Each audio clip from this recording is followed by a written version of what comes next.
Alors bonjour à tous, aujourd'hui nous continuons notre lecture du catéchisme de l'Église catholique au travers du compendium et nous en sommes rendus à la question numéro 301 qui est: sous quelle forme s'exprime la pénitence dans la vie chrétienne? Eh bien, la pénitence s'exprime sous des formes très variées, en particulier par le jeûne, la prière, l'aumône. Ces formes de pénitence et d'autres encore peuvent être pratiquées par le chrétien dans sa vie quotidienne, notamment pendant le temps du carême et le vendredi qui est jour de pénitence. Et pour étayer ces propos, prenons les paragraphes 1434 à 1439 du catéchisme de l'Église qui nous disent ceci. La pénitence intérieure du chrétien peut avoir des expressions très variées. L'Écriture et les pères insistent surtout sur trois formes, le jeûne, la prière et l'aumône, qui expriment la conversion par rapport à soi-même, par rapport à Dieu et par rapport aux autres. À côté de la purification radicale opérée par le baptême ou par le martyre, il cite comme moyen d'obtenir le pardon des péchés les efforts accomplis pour se réconcilier avec son prochain, les larmes de pénitence, le souci du salut du prochain, l'intercession des saints et la pratique de la charité, qui couvrent une multitude de péchés.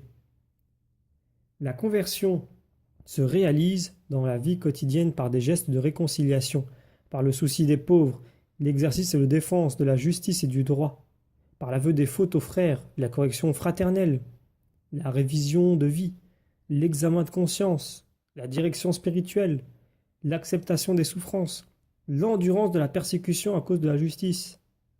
Prendre sa croix chaque jour et suivre Jésus est le chemin le plus sûr de la pénitence. Ensuite, la conversion et la pénitence quotidienne trouvent leur source et leur nourriture dans l'Eucharistie, car en elle est rendu présent le sacrifice du Christ qui nous a réconciliés avec Dieu. Par elle sont nourris et fortifiés ceux qui vivent de la vie du Christ. Elle est l'antidote qui nous libère de nos fautes quotidiennes et nous préserve des péchés mortels. La lecture de l'Écriture sainte, la prière de la liturgie des heures et du Notre Père, tout acte sincère du culte ou de piété ravive en nous l'esprit de conversion et de pénitence et contribue au pardon de nos péchés. Les temps et les jours de pénitence, au cours de l'année liturgique, le temps du carême, chaque vendredi en mémoire de la mort du Seigneur, sont des moments forts de la pratique pénitentielle de l'Église. Ces temps sont particulièrement appropriés pour les exercices spirituels, liturgie pénitentielle, les pèlerinages en signe de pénitence, les privations volontaires comme le jeûne et l'aumône, le partage fraternel, les œuvres caritatives et missionnaires. Le mouvement de la conversion et de la pénitence a été merveilleusement décrit par Jésus dans la parabole dite du Fils prodigue, dont le centre est le Père miséricordieux, en Luc chapitre 15, versets 11 à 24.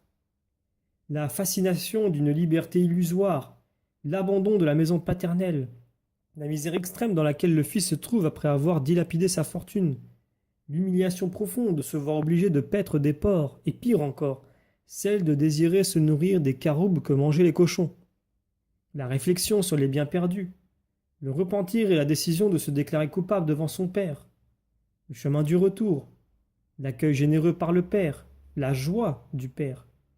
Ce sont là des traits propres au processus de conversion. La belle robe, l'anneau et le banquet de fête sont des symboles de cette vie nouvelle, pure, digne, pleine de joie qu'est la vie de l'homme qui revient à Dieu et au sein de sa famille, qui est l'Église. Seul le cœur du Christ qui connaît les profondeurs de l'amour de son Père a pu nous révéler l'abîme de sa miséricorde d'une manière si pleine de simplicité et de beauté.